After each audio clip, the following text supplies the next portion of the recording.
And Aaron Mercer is the Vice President of Government Relations for the National Religious Broadcasters. Aaron, thanks you so much for joining us. Thank you for having me. Well, today we're talking the big story. Pastor Andrew Brunson is released. Why was this such a big deal for the Trump administration? Well, first of all, praise God he's released. I mean, this is a day that we should be celebrating and looking forward to the pastor's soon return to the United States. This is a big deal. This American pastor, an American from North Carolina, he has been held for 2 years. It was October of 2016 when he was originally detained by the Turkish authorities. And this administration has been working for a long time to try to get this pastor freed.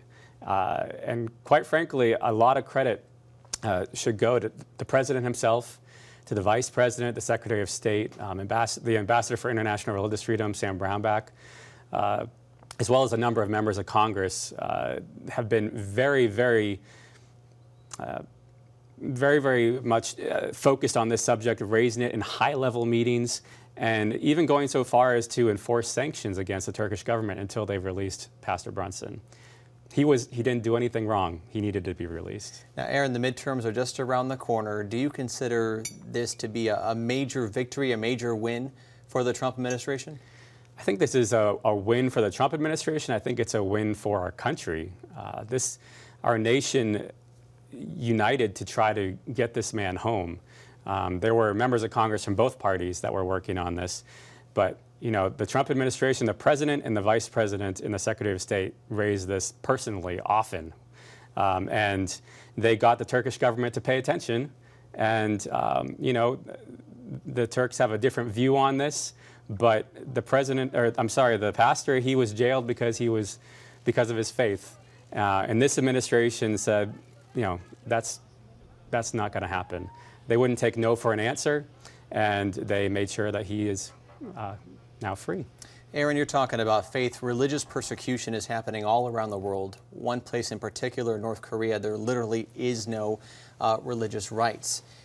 Pastor Andrew Brunson has been released. Fantastic news, but there are several other evangelical leaders that are being detained as we speak. What kind of signal, what sign does this send to them? Yeah, I think that's a great question. There are others who need to be freed. And I think one lesson we can take away from this is, first of all, this administration is serious about taking care of Americans who are unjustly incarcerated overseas. But I also think this administration has showed that it's serious about international religious freedom generally. Secretary of State Mike Pompeo over the summer had the first of its kind International Religious Freedom Summit at the State Department, brought countries in from all over the world, and made sure that those countries and others know that this is a priority for us. You mentioned North Korea. The president raised issues of Christian persecution in his summit back in June. And there's a second summit coming up. And they are not going to let that one go.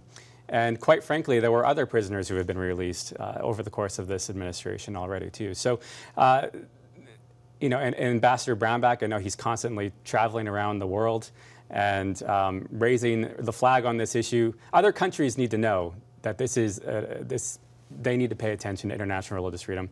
And there's a great need. I think you hit on that just now. There's a great need. There are millions of Christians around the world that are facing severe hardship and persecution of one kind or another. A number of them are in prison. Certainly North Korea is a place where a lot are in prison, but there's a lot around the world.